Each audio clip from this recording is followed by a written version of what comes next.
Hi, this is Darren Korb, and you're listening to the Sound Architect Podcast.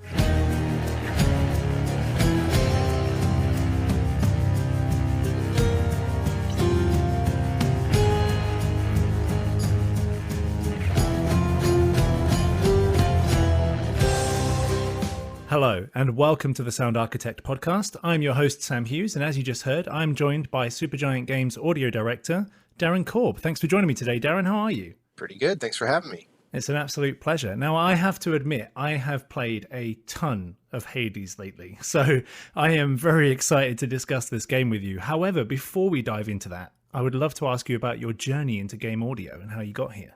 Yeah, I sometimes feel a little bad describing how I got into game audio because I really just lucked into it, honestly. I was living in New York. I'd finished college. I went to NYU. I was trying to be a songwriter, producer, performer of music.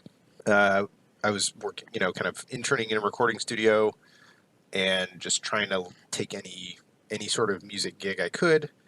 I managed to write a song that got into like an independent movie, which was cool. And then I did like a couple little TV spots like for infomercials. Nice. And my buddy who I grew up with, Amir Rao, was co-founding Supergiant Games. At that time, he was working at EA LA, and he just sort of thought that I could do it. I had the ability to do the audio, and he's just like, hey, you want to do all the audio for this game we're working on? And yeah, he had no real reason to assume that I could, other than he'd heard me make music before. Basically, we'd worked together creatively on stuff. Yeah. But yeah, he just asked me to do it, and I was like, yeah, that sounds awesome. I'll totally do that. It must be strange to look back now, especially starting out on Bastion and then coming to this point and then going, wow, we've come a long way. Yeah, it's certainly my life is divided into pre-Supergiant and then since Supergiant. Yes. For sure. Like it's a very big marked a very big change in the direction of my life in an awesome way. Yeah, and you've been there what, like 11 years now? Yeah. 2000, well, a little more. We started in 2009. Wow. What would you say is the biggest lesson you've learned over that course of time in terms of audio? I've learned a lot of lessons. Or working in audio at least, even planning and stuff like that. Yeah, I think one thing, so I've learned, I'll list a few things I've learned because it's hard to distill it into a single learning. One of the things that I've discovered is that I really like working on multiple aspects of audio. So I do sound design and implementation. I do voiceover direction and some voiceover performance. I do all of the audio, pretty much. Yeah, I do music all the music writing and production for the most part, or the performance of the music as well. So I do a lot of different things, and I really enjoy the variety of work because if ever I feel stuck or uninspired in a particular area, I have plenty of other things I can work on. Yeah. That are just totally different.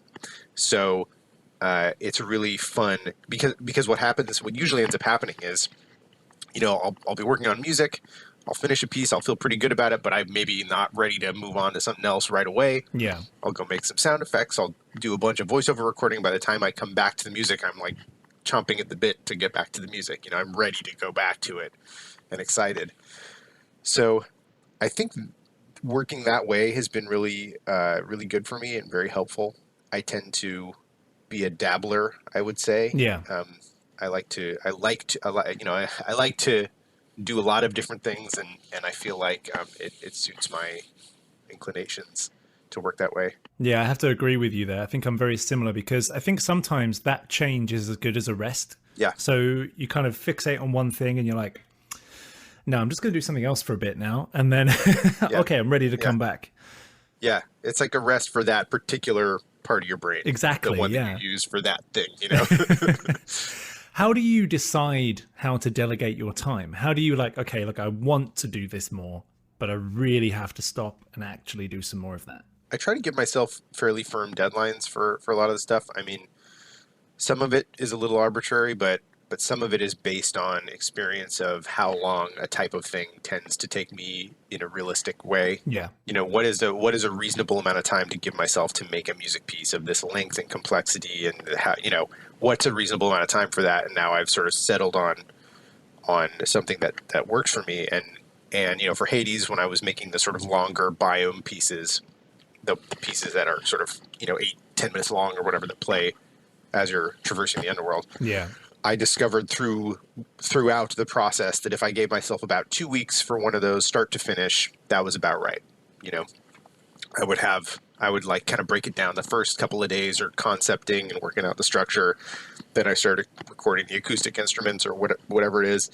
And then I kind of do the hard rock arrangement, sort of the last stuff I record.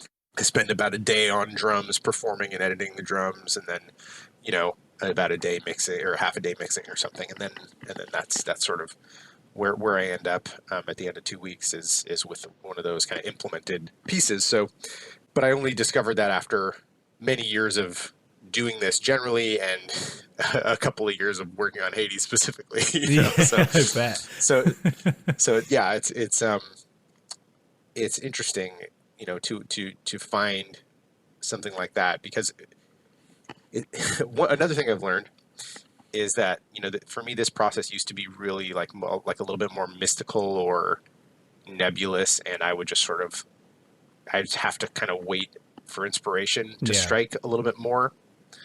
And as I did more stuff and just worked more, I found that inspiration's going to strike more frequently if you're just doing it, if you're just working. You got to make the stuff. And I would hear professionals say stuff like, you have to just make more stuff, because the more stuff you make, the better you'll get at making stuff, the less precious your ideas will become to you.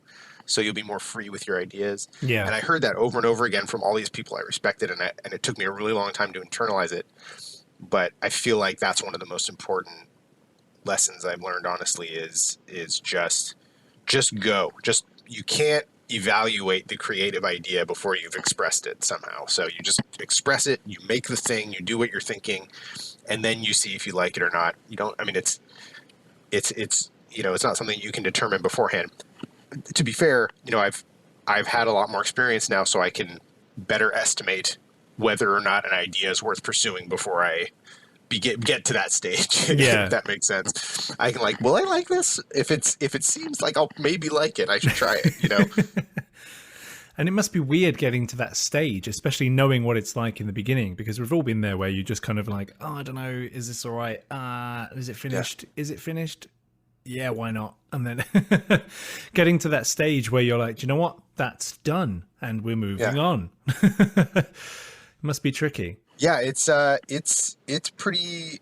It takes a while of just learning when to put a piece to bed, and what's the process of finishing a piece like, and how does that look, and figuring out what finished means to you. And for me, it's I work on a piece until I can't really think of any ways to make it better. I'll check it on a few different sets of speakers and headphones and stuff like that, just to make sure that the mixes, it holds up across, different listening situations. Yeah. And then I'm like, okay, that's it. I'm done. Because I can't think of any ways to make it better. So I must be done. Nice. So I'm now excited to finally talk about Hades. I've been holding it back. So how long ago did you first start working on Hades? We started working on Hades, oh gosh, it was like September-ish of 2017, I want to say. Okay. So about 3 years? Yeah. Yeah. Okay, nice. Almost on the dot, yeah. What was the first thing you heard about Hades? Were you involved in the original concept right from the beginning? So, yeah, the pitch for Hades was a little different than it actually turned out. It was originally going to be focused on, like a labyrinth, and a Theseus. It was going to be like the protagonist, and it was going to be at the Minotaur. It was going to be a different thing, but it was the same format. It was going to be we wanted to make a sort of run-based roguelike game that was has procedural elements and was highly replayable, and that was what we set out to make. At some point, we had a creative like redirect. I think it was probably January or something when we decided this is cool, but we're not feeling the fiction yet. Yeah. And I think we went away for winter break, and Greg came back and was like, okay, how about this? How about it's Zagreus and you're trying to fight your way out of hell. You're the son of Hades. And everyone was instantly like, oh yeah, that's much cooler. Let's do that instead. I mean, it's a super cool premise. As soon as someone brings that up, you're like, yeah, I'm in. Like, so wait a minute. So it's reverse Diablo? Yes, please. Yeah. I accept. I have to admit, I love the setting. I'm kind of personally really like mythology in general, and Greek is one of my favorites. Yeah. So I was like sucked in instantly. It's like, oh, I'm Zagreus, son of Hades. Yeah, I'm all in. Yeah. Right? Trying to escape hell. This is excellent. It's so interesting because it's proved to be such a ripe thing for Greg to write, an area for Greg to write in. I mean, there's so much that's already established and so many holes in what is established and so much contradiction and stuff. So there's just tons of room. He's got tons of room. He can do all sorts of stuff and go totally nuts. So it's been fun. It was really fun to see what he came up with all these characters and how well he was able to define them. And for me, one of the most impressive things about Greg's characterizations of everybody is just they all make you go like, yeah, that makes perfect sense for this guy, Yeah. But it's not. But none of them are characterizations I've seen before of these particular characters. They all feel fairly unique to me. So I feel that it's really. I'm really excited by the fact that Greg, in the writing, was able to kind of thread that needle of course, and I haven't seen that before. Yeah, it's crazy how you managed to combine like familiarity, but with completely new takes. Yeah. So you still have that vibe of like, that's Zeus or that's, Dionysus. And then you're like, oh, but this is quite a cool, I like this. This is pretty interesting, And I have to say, speaking of all the characters, one of the most obvious things to bring up about this game is the incredible amount of dialogue, but also the incredible amount of dialogue combinations. Yes. Or dialogue to match combinations, shall we say. Yeah. So how do you even begin to tackle that from the beginning as an audio director? At the beginning, we didn't set out to have, 22,000 voice lines. It's a kind of thing where you cover everything that you can think of for the content that you have, and then you make a bunch more content, and you think, oh, well, now we need a bunch more lines for that. Yeah. And you introduce a bunch more characters, and like, oh, well, now we need all these characters, and they all need to talk about all of the stuff that we have all the other characters talk, and it just grows and grows and grows, and it's one of those things where we worked on the project over a period of time. It was in early access for a long time. We were adding quite a bit of content the entirety of the almost 2 years it was in early access. Yeah. And, we just kept adding and adding and adding. And it's like, how do you eat a whale, right? One bite at a time. That's how you eat a whale. Same way you eat anything else. And was there that many combinations of the God's boons, for example, right at the beginning, or did that just kind of increment over time? Yeah, it increases. It increased, of course. Even like the duo boons and stuff were added kind of midway through early access. They weren't even in the initial early access launch, I don't believe. So definitely like the combination. I mean, all of the content grew over time, and the VO was sort of similar in how it grew. And tech-wise then, did you have any bespoke software or middleware that was handling a lot of this tracking as well as like playback of the right lines or? Yeah, our audio middleware is FMod Studio. But other than that, it's just, we have a big giant spreadsheet with our script. Each character has a tab for their, for all their lines. Some characters with a lot of lines have 2 tabs, like for different contexts. Yeah. But really, it's like we render the line with a particular numbering, the character name underscore the number, and that's how it gets called. That's how it gets called in the script. It's like the character name underscore the number of the line. Yep. That corresponds to a particular set of words. I mean, it's very like there's nothing too fancy about it. The FMod, in FMod we have it set up so there's like a programmer sound in FMod that it's a single cue that represents a particular character actor, and all of the audio files would be played by this one queue, if that makes sense. Yeah, So I we get what have you're the saying. fmod use the parameters and settings for that particular character to play all of that character's lines. How much is there in total? Because I've played it a lot and I've noticed zero repetition so far. So every Yeah. time I have the same combination or I have the same boons, and I'm like, oh, I've Yeah. got to come across the line again soon. And it's just constantly developing and constantly catching me out because I'm like, I haven't Yeah. heard any line twice. Like, Yeah. that's insane. It's pretty nuts, and there's, I think, about 22,000 lines of voiceover, and I think specifically with the conversations, I know there's in script we're sort of tracking, or on your save file, I don't know where, but Yeah. it's tracking all the conversations you have heard and will not play them again. It just plays other stuff. So, and some of them are prerequisites for other conversations, and that's how a lot of that stuff is tracked. It's like it's just a web of, did you play those already? Then it can play one of these options if it already Right. played these ones. If it didn't play these ones, it can play some of these options, you know? So it's just an elaborate web of that kind of thing, as far as I understand. Yes, and it strikes me as one of those things where like it works great, but there's a lot of potential there that if one thing went wrong, it could just cause a cascade of errors. Yeah, yeah, I'm sure it could. I mean, we ran into our share of weird narrative bugs and stuff, but I mean, I'm honestly surprised that it mostly worked. Like, we didn't encounter anything too terrible. There were a couple of weird ones I found when we were testing before launch 1.0 where they were really hard to reproduce bugs, where it's the kind of thing where, like, if you exhaust the Sisyphus storyline, there's an interaction you can have in his chamber. I don't want to spoil it. No, yeah, of course. Where I was getting repeated lines when doing this interaction. Yeah. And I know for a fact, hey, we recorded 25 lines for this one particular context. I'm positive we did. But I was hearing the first one over and over again. But the only way to know that is to play consecutive runs, get the Sisyphus room in each consecutive run, and then do this interaction.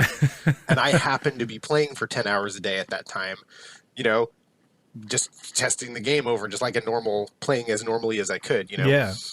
And it's just like a bug that no one can detect unless they've recorded 25 lines, you know? Yeah. Like, hey, I remember 24 more lines for this context. Where are they? So yeah, just some weird stuff like that was hard to discover just because of the sheer size of the game and the randomness of how some of that stuff is deployed. And Yeah. so yeah, there's some weird ones, but nothing, you know, thankfully not too many horrible ones made it out the door. And was it just you on the audio side on this one, or did you have some assistants? Did you have a team with you? So making the audio stuff is just me. Greg Kasabin, our writer and creative director, did all the voiceover implementation. Right. Okay. And all the like crazy web of all the insanity. That's all Greg. And he often would, when there was a new weapon or something, he'd like stub in existing sound effects, and then I'd go and replace them. Right. Okay. So yeah, I mean, he definitely helped streamline the process a bunch, and of course the music is sort of a joint effort between Greg and myself, kind of figuring out how to do it, and then our engineers helping us to make the dream a reality. Yeah. And speaking of all this like plethora of dialogue, okay, so much. I still can't get my head around about how many combos there are. But you actually performed a lot of it as well, because you are the voice actor for the main character Zagreus, as well as Skelly, right? So how did that come into fruition? Sort of by accident. I mean, a bunch of us recorded scratch VO for several different characters at the beginning of the project. Yeah. And just to put stuff in to see how it felt with, you know, having characters talk to each other in the world and having a dialogue panel come, and just kind of figuring out how that was going to feel. And the scratch VO that I did for Zag and Skelly, you know, we got some auditions for those characters, and the team ended up preferring my performance to what we got. So it was just like, I guess I'm doing this now. Does that feel weird as the audio director that everyone's like, no, you do it, and you're like, but you know it's the main character, right? Like, is this okay? I mean, part of us saw an advantage to having the main character be on team, because, you know, we work very closely with Logan Cunningham throughout all of our games, and he's a team member in terms of, our access to him and how much we're able to record and how frequently we can just do a quick little session for a few lines and it's no big deal and it's not. We have a casual relationship. Yeah. And so that kind of advantage was clear to us with somebody on team playing the main character, just because, Greg could write some lines, I could go record them, and they could be in the game in like 45 minutes, from when they're in. I mean, that's it. You have the whole loop, all closed loop there. So while it was strange for sure, it was definitely something where we saw the advantage to it. Yeah, I can imagine. And having control over all aspects of the audio, well, it must have been just a very satisfying experience knowing you could just get a handle on everything. Yeah, I mean, I think one thing that is at least subconsciously happening probably on some level is maybe there's an opportunity to unify the audio as much as possible if it's just me kind of doing it, to try to make it feel as cohesive and try to tie everything together aesthetically as much as I can.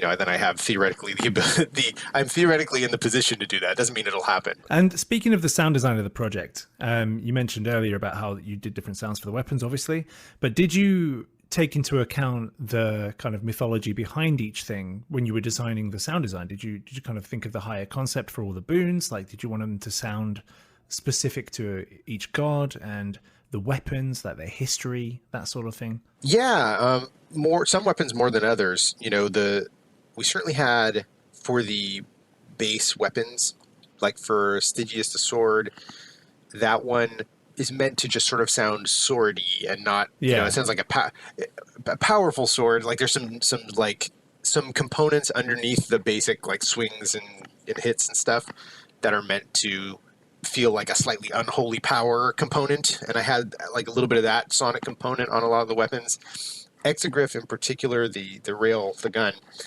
there was some fiction backstory about it where it has some sort of bird, phoenix, eagle, some sort of, I forget what it was, some sort of bird component. I have like bird themed components to the sounds, like when you're reloading and your weapon's ready to fire again, there's a little flash and there's like a little subtle like eagle caw or whatever. Nice. So I tried to theme it as much as I could, and definitely for the boons, the way we did all those sound effects, they play on top of the base weapon sounds usually. Yeah. And they're attached to the modified visual effects that play whenever you equip one of those boons. There's like, you equip a Poseidon boon and then there's blue splashy visual effects, right, for the water. Yeah. And so I'd attach water themed sounds to all those visual effects. And so that's sort of how we were able to tie those into each boon and have them stack kind of on top of the weapon sounds. Yeah, and from a sound design perspective, what would you say was the biggest challenge? I think it was it's a hectic game. Yes. And trying to have stuff, have it read for clarity when there's a bunch of craziness going on, trying to have it not just sound like an insane cacophony of stuff. Yeah. Was challenging, and figuring out priorities and instance limits and stuff like that. And when it is crazy, I mean, part of the thing that ended up helping with that is when it is crazy, you actually have it just not play some things, and it helps, things that you aren't meant to really think about or perceive as much. Those sounds can just go away when there is a ton of stuff happening. So that was helpful. And I think, probably the biggest challenge was just figuring out how to allow the player to get all the information they need. Yeah. Sonically speaking, when it is hectic and crazy, you want the enemy is about to attack you sounds to be very prominent, so you can get the heck out of the way. Yeah. Even if you don't see them there, I have to admit, you must be psychic, because that was literally my next question. Because my first impression when playing it was like, oh man, the mix must have been a nightmare. Because there's so much going on, like constantly. Yeah, it's funny. I mean, I didn't have to do too much on the mixing side because I did a lot of that sort of more or less automated. I had like automatic ducking that would happen with different buses. Yeah. So, I mean, I certainly tweaked and tuned all that stuff forever. I mean, until the end of the project, until we shipped. But just like the little fall off radius on each sound and making sure that was tuned properly, and like, stuff that's less important should have a smaller fall off, and so that when you're across the screen from it, you don't really hear it. Yeah. Things like that. But then an enemy targeting you with a reticle on you should be super loud no matter where they are, and that kind of stuff. Yeah, I can imagine it was quite tricky picking what was the priorities over everything else, like you were saying. So did you have like a bus for enemy sounds, or like a different bus for when they were attacking as well, so that took over priority of their actual sounds? So in general, that stuff, that level of granularity was mostly just sound sizes. Yeah. And then you can set the priorities on the sounds so that if a lot of sounds are playing, it'll choose lower priority sounds to go away. Yeah. If that makes sense. Yeah, so you have your voice limits there, and you basically prioritize what comes first in order. And then anything on the bottom pile is just like, you're not important right now. You can go away. Exactly, yeah. Now, with regards to the music then, you have been critically acclaimed for the soundtracks of the previous games, and rightfully so, and this one's no different. Now, I did read, though, that you were heavily influenced by Rock Band. Is that true? Oh, yeah. Yeah, for sure. I mean, I've played by orders of magnitude more of the Rock Band franchise than any other game I've ever been, in my life. And I've played a lot of games. I played Fallout 2 like 20 times. Oh, wow. So I mean, I've played a lot of Rock Band, and it really opened my eyes as a producer in a lot of ways, and a bass player and a drummer. I mean, it really improved. Not only did it improve my timing, it really, when I started playing Rock Band, when they, the first Rock Band, and they added the bass, and I started playing the bass, I became a lot more aware of what specifically the bass is doing, because sometimes it's pretty hard to detect the exact rhythmic pattern of the bass, the exact kind of fill that's happening. Like there's, there's like a little bass riff, but you can't, it's just like, it just kind of feels cool, but you can't, it's just harder to hear the articulations. And so that made me, I think, a much better producer and bass player. And then, of course, just playing expert Rock Band drums for years has made me a much better drummer, because you're basically playing the drums. You're just doing the thing. You're playing the real thing. It's really improved. It's improved my playing a bunch, and it's introduced me to music that I, wasn't necessarily into before. Bands like Rush and stuff like that. That was like a little outside of my wheelhouse. I learned to appreciate, because it's fun to play, and it's like I like this is a cool vibe, and I carried some of those heavier, more prog kind of influences with me into the Hades music for sure. And that's a lot of that stuff is stuff that I only really came to appreciate through playing a bunch of Rock Band. Yeah. I can actually say that it makes me feel a lot better for playing a lot of Rock Band back in the day as well. Now I can point to you and be like, well, see, it works. It helps. It was a valid use of my time. It absolutely is. This is not a widely known fact, but I am a member of the 2010 National Rock Band Championship Band. Oh, wow. So officially awesome at Rock Band. Yes, I participated in the North American Rock Band Championship in 2010, and they stopped having it. They only had it for 2 years, 2009 and 2010. So technically, I'm the reigning champion. That's awesome. They never did it reigning champ. Put that on that goes at the top of the LinkedIn awards or whatever. Yeah. Awesome. Yeah. And you got to collaborate again with Ashley Barrett, of course, who is a beautiful singer. What was it like bringing her back on this project? How did you decide where you were going to bring her in? Yeah, I knew we wanted to have Ashley involved from the get-go. I mean, we really like working with her, and people really respond well to her voice in the games, and she's played a part in every single one. And the Orpheus Eurydice storyline seemed like a kind of a perfect place to do that. Yeah. Because we knew we were going to have Orpheus be a character, we were going to have him sing, and then we figured, the Eurydice counterpart was a really perfect fit for Ashley. So yeah, we're really pleased with how it worked out. Yeah, and it varies as well in terms of the length of the tracks. Now, I'm assuming the longer the track is kind of, the longer tracks are for you're kind of going through the longer parts of the realms, shall we say, of the underworld. Yeah. So how did you decide when it was enough and that you had to bring in a new track? Oh yes, so that is procedural essentially. Right. So we've set it up so we have a semi-randomized system for how that works. Each run begins with the same piece of music, and it has a few different sections. the first piece I think only has two major sections that play when you're in a run. It has like a section before that Yeah. when you're in the house. And it transitions to the one where you start your run, the percussion kicks in, and the piece begins, and then you move on to a couple of chambers later. It'll advance to the next section of the piece, and then at the end of that chamber, it calls the ending, and it'll advance to the ending sting. Yeah. And then in the next chamber, it will begin a new piece, and these are the biome pieces, right? So this is like chamber 4 or 5 or something of a run. Yeah. And then each piece is divided up into 3 sections. It has an introduction, sort of anticipatory section with pulsing synths and some light percussion that plays for a chamber or 2. It will advance then to the folk arrangement of the piece. Yeah. With the proper riff and everything, but it's played on a balama or whatever, and then it's got the more active percussion. And then when you get to a mini boss or a boss, it will advance to the final section of the piece, which is the hard rock part. Yeah. And then when you die, it'll stop, or when you kill the boss or the mini boss, it will advance to the ending tag and play the tag, and then next room, new piece. And they're sort of in buckets, right? There's like Tartarus biome pieces that can play in a playlist. And then there's a new bucket for when you get to Asphalt, a new bucket for when you get to Elysium. Nice. There's one more component of how we do that is there's semi-randomized stem arrangements that can play for each piece. So there's 3 stems. There's a guitar stem, a bass stem, and a drum plus synthesizer stem. Right. And when you are out of combat, the drums turn off, generally speaking. When you enter a new chamber, drums kick in. And then when you defeat the last enemy, the drums turn off.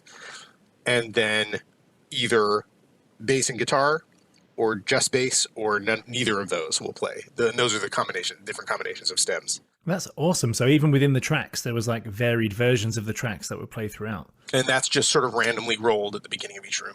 Nice. And so was there a lot in the kind of recording as well as mix process where you were thinking about this? Did you know it was going to be procedural, so you kind of prepped beforehand that you need to record this kind of part, that kind of part? The only real consideration, I think, for when you have stems that can just turn off and on, sometimes it's important. I mean, it's not critical, but it's nice to have stuff playing most of the time on the track so that there's an impact when it comes or goes. I didn't really adhere to that so hardcore on Pyre. I did. On Pyre, there were like 8 stems and everything had to have something playing all the time. It was very hard to write a piece that way. But on this one, I just kind of, for the most part, stuff just plays when I feel like it should. Occasionally the bass will lay out for a couple of measures and it's fine and it's no big deal. The immediacy of the change isn't as critical because you have the drums kicking on and off, and that's really the thing that needs to be more immediate. Yeah. And then once it advances to the rock section, all the stems are on and don't have to worry about it anymore. So it wasn't super complicated. I'd done for the last, for Pyre and Transistor both, I had done some version of stemmed pieces. Right. Okay. So it wasn't a big deal, and it's more of a thing where I just, once we figured out what the stems would be, I could just kind of go and then when I was done, I just separated into those stems and call it a day. It wasn't a strict constraint or anything on the composition. Yeah, nice. And I have to say, you do toe the line quite nicely. I don't find it repetitive at all, even though obviously with it being a roguelike, you have to go through constantly repeating yourself, going through the chambers over and over again. But how did you decide what was enough to kind of have enough variety in the music without having to have any repetition that would be too grating, but also having the nice amount of repetition that you know where you are? Yeah, I think that was something we experimented with a lot early on, and I feel like I learned a lot about that on Pyre. Yeah, where we went real deep on the reactive stems. And my major takeaway from that was it's like a bell curve, right? There's diminishing returns. There's a sweet spot of how reactive you can feel it be. It's like the change has to be X amount of big in order for you to feel it. Yeah. And only so frequent, right? If it's too frequent, you're not going to notice it. But if it's too infrequent, it'll be weird. So it was just finding the right frequency and the right delta, like what is a good change. And the drums turning on and off is just an old standby we did in Transistor. It's like straightforward, enemies, drums, no enemies, no drums, done. But for the stem arrangement of the other two things, figuring out what was appropriate and what worked was just some experimentation. And that was the idea with doing the sort of procedural stem arrangements, was to help add to the variety and stretch these pieces out so you don't get tired of them as quickly. Yeah. You know, with the exception of a couple pieces that are the same every time, like the opening piece that plays, I think it's the House of Hades is the track, and then when you're leaving, when in your first few rooms, and then Temple of Styx, for example, always plays in Temple of Styx because that's the theme for that area. That's fine. And then the God of the Dead plays when you fight the boss. Very careful then. Yeah. I love how he's like, I'm just going to avoid spoilers while trying to explain what's happening. Yeah.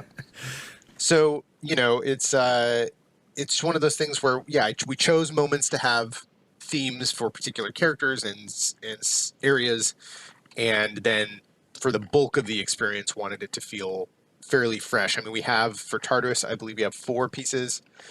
For Asphodel and Elysium, we have 3 pieces each. Right. So it's a fairly large variety, because you won't ever hear all of those pieces in a single run, ever. Because you'll hear a maximum of 2 pieces in Tartarus, 2 pieces in Asphodel, and 2 pieces in Elysium.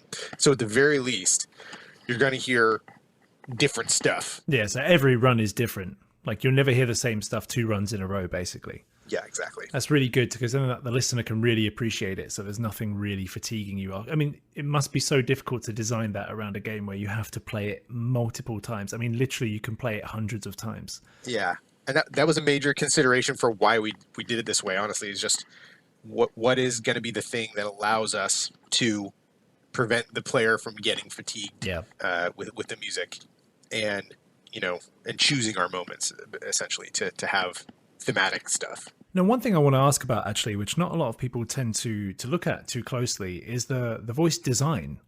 So the effects that you did for quite a few of the voiceovers, how did you decide? I mean, some of them, it kind of makes sense. So, like Hades is deep and boomy, that's kind of what you expect. But then other ones like the Furies and things like that, how did you decide, okay, we want them to sound like this because they're like this? So yeah, I used a few main tools. I use this plugin called Urcam Tracks for a lot of the vocal processing, in combination with just like Logic's built-in, pitch shifter stuff sometimes if it was more appropriate. Yeah. And then I also used, for all of the gods talking to you through boons, I used a reverse reverb to give it the impression that it's like some sort of ghostly... Nice and ethereal. Yeah, I use that also for the shade characters. Mostly, I use it for Achilles and and I use it for the Furies as well. Just maybe I use it for Nyx too. Any character that I wanted to have that sort of ethereal vibe, I would give that to. And yeah, those are the main tools in the box. I mean, Urcam Tracks is like really, really versatile and can do a lot of crazy stuff. And so Dusa, that's the main thing you're hearing for Dusa is the Urcam Tracks plugin. It's really doing a lot of work there. And for Hades, yeah, it's interesting because I was checking out the plugins, and looking at the presets I had for the characters. And Hades, the pitch shift is only like 1 semitone or something. It's not much. Logan is really he's got doing a deep most voice of the work anyway, there. right? He's really doing it. Yeah, it's just a little extra, oomph to make it a little more huge and booming. Nice. Now, what would you say is your proudest moment on the project? That's tough. Well, okay, recording at Abbey Road for the soundtrack. That is pretty awesome for 2 of the tracks. That was my proudest moment. Yeah. Yeah. So I recorded the 10-year anniversary album at Abbey Road with chamber orchestra, Austin Wintory conducting. Ashley was there. We sang the vocals live. I mean, it was an unbelievable experience. But in addition to that, I wrote 2 pieces for Hades to record there as well to kind of help justify it. Just because, I saw an opportunity with, when you get to the surface, it should have new instrumental components, and this is what an opportunity. And so that's something I'd never done, but I'd never written for orchestra before. And to write new material and then go and record it for the first time at Abbey Road, to have that be the definitive new original version of the thing is there's something particularly special about that process. Yeah, and it makes that moment even extra special. Yeah. So it was really one of the highlights of my existence, recording at Abbey Road with these incredible musicians and recording original music there. I mean, it was just, yeah. Yeah, man. That's going to be difficult to top. Yeah. Yeah. And it was also one of the last things I did before all the lockdown stuff started happening in March. Oh, man. So I was there in January. I was there about a year ago. Yeah. And yeah, so I mean, I did that. I played like a giant concert at PAX East, and then like a week later, I was locked down. I mean, we were all locked down. So. Wow. What a contrast, though. Some people will be like, "What's your last memory pre-lockdown?" But like, I don't know, cinema, going to the shops, and you're like, "Well, just casually recording some soundtrack at Abbey Road." That's my last memory, I guess. Yeah, not a bad one. Yeah, not a bad one to go. It sustained me through a lot so far. Yeah. Just remember Abbey Road, Darren. Yeah. And on the flip side, then, what about the most challenging part of the whole project, apart from the mix, which we discussed already? I think maybe it's just the sort of pace of the early access thing it wasn't like a momentary challenge. It was more like a sustained, a little bit more of a marathon, Yeah. It wasn't, when we had big milestones or shipping big updates, sometimes it got a little crazy, but it never got too crazy. It was just lightly crazy all the time, if that makes sense. Yeah, I get what you mean. Once we launched into early access, it was like, oh, well, now we're off. Okay. And we were just like, go for 2 years. So that was a different way to go about working. And I mean, I think it was probably just better. Like, I don't think we could have possibly made this game any other way. I can get that, yeah. But it certainly was a challenge, I would say. I can see it being a shift in mentality when you work towards that way of working, but also it makes sense that you have the game out while you're improving it and like updating it. So did you get much feedback from the players that you then responded to as well? That must be really nice to be able to do. Yeah, I mean, we certainly did as a team. I didn't get a ton of audio stuff. I mean, I got like a handful of like little audio things like this sound seems kind of loud or whatever. It wasn't like nothing too crazy. I got, it was really like people had really kind things to say mostly, which was very lovely about a lot of the audio stuff. So that was cool. But yeah, they certainly had like a bunch of, I know the design was really finely tuned based on player feedback, like very much so. But even there were like story events that we added based on some stuff that players, were talking about. There's stuff that we like wanted to pay off, or players that we saw having some questions about some things and we wanted to answer them in a certain way, or Greg did, So I know that informed some of those kinds of decisions as well. But one of the coolest things is we were really able to see what players liked and gravitated towards, and we could lean into it, or we could subvert that expectation, or we could do, it allowed us to sort of have more information going into whatever creative decisions we made. Yeah, I can imagine it being a curse and a blessing, but mostly a blessing in that way. Because you've done, I don't want to say most of the hard work, but you've got the game out there, which we all know is pretty hard to do in the first place, right? So yes, yeah. And then you can be like, okay, they like this, they don't like that. All right, okay, yeah, we can work with this. Yeah, okay, right, here we go. Yeah, absolutely. And it must be nice to have that tweaking possibility. For sure, yeah. It was really great to see the response, and just again, the game couldn't have existed any other way in the same format. I mean, it wouldn't be nearly as big. We would have prioritized totally different things probably. I mean, once we really shifted our plan for development immediately as soon as we launched early access, because what we discovered was players were engaging with the late game like right away. Like, players just plowed through all the content that we had and were still playing. So we wanted to incorporate like end game mechanics, which it didn't launch with the heat system in early access, for example. Oh, okay. The pact system. Yeah. And so we implemented that, like, I think it was our first update or something. I mean, it was very soon after we launched into early access. Though we like reprioritized all the stuff. The next step, we were going to do that like 3 or 4 updates later originally, right? So it's really all that stuff is really interesting, and I think on a fundamental level really changed the way we worked on the project. Nice. And I'm assuming that things are quite quiet. You can't say too much about what you're working on next. We do not know. In fact, we are Then you still working definitely on can't. Hades. The next thing we're doing is patching Hades, or How many more updates are kind of planned for the moment? There's no more updates. There's just like fixing stuff. Right. Okay. We're done.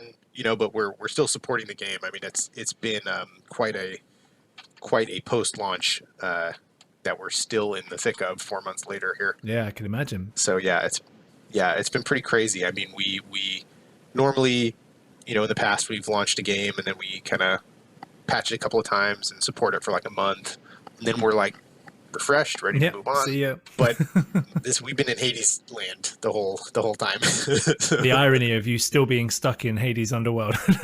Listen, it is not a bad problem to have. Definitely not. Happy to have this, this dilemma, this problem, quote unquote, right? It's a good problem to have for sure. Okay, so sadly, I only have one question left for you. And this one can be a bit of a doozy for some people.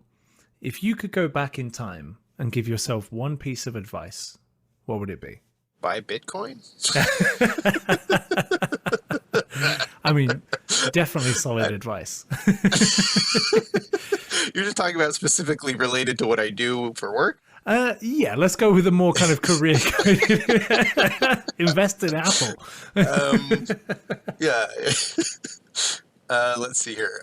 One piece of advice I can give myself. Well, I think I would give myself the advice that I didn't take from all those other people, which was be less precious about your work. Yeah. Just make stuff. Just keep making more it. stuff. And that's a really important bit of advice, I think, is just to keep doing it, because that's the only way. I mean, it really helps with a lot of different aspects of the process. I mean, it helps you just get better.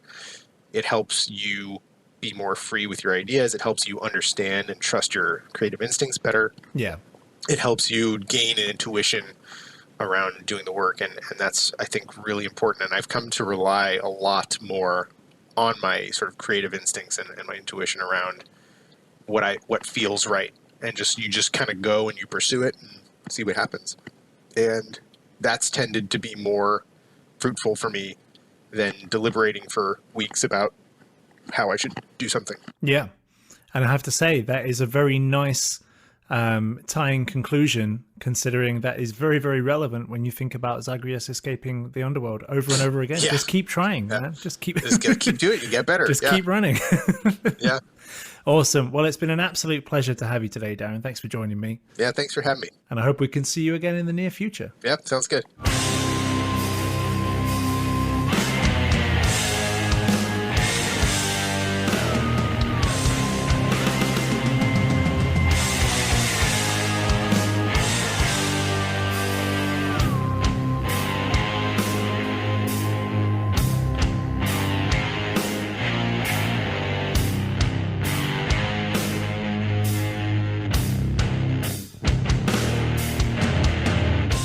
Hey everyone, this is Sam. Thanks very much for listening to the Sound Architect podcast today. I hope you enjoyed this episode. If so, there are many ways you can support the show, which is incredibly appreciated. Obviously, there's the financial way where you can support us on Patreon, which is patreon.com/sounddesignuk. However, there are many other ways which also help, such as liking, subscribing, reviewing, commenting, and sharing via whatever channel you listen on. Thanks so much for your support already. It really is a work of passion for me, and I'd love to keep sharing the knowledge from all these talented and wonderful people. Thanks again, and catch you on the next episode. Hi all, this is Becky and Susan from the Sound Girls podcast, where we speak to audio professionals from all walks of life. Join us Tuesdays at 9 a.m. and listen to the amazing array of sound humans talk about how they got into the biz. And a few cool things, like roadie nicknames and fizzy water preferences. You can find the Sound Girls podcast wherever you listen to podcasts, as well as our website, soundgirls.org.